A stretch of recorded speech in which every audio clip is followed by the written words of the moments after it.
नक्की संजय राऊतांची भूमिका काय आहे? संजय राऊत कुणाला आदर्श मानतायत? रशियातील लेनिनला का चीनमधील माओवादाला?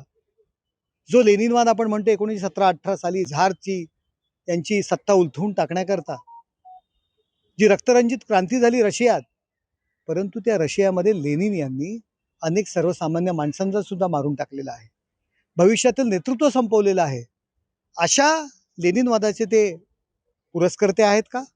जो माओवाद, नक्षलवाद म्हणून जो आपल्या हिंदुस्थानामध्ये सुद्धा अनेक चुकीच्या कारवाया करत आहे, अनेक घातक कारवाया करत आहे, त्याचं कौतुक संजय राऊत करतायत का? नक्की काय? संजय राऊत तरुणांची माथी भडकवतायत का? नक्की काय करतायत? ही मला तर आता संशय यायला लागलाय की अर्बल नक्षलवाद म्हणतात. संजय राऊत नक्की त्या अर्बल नक्षलवादाचा भाग आहे का? याची चौकशी सरकारने करणं गरजेचं आहे.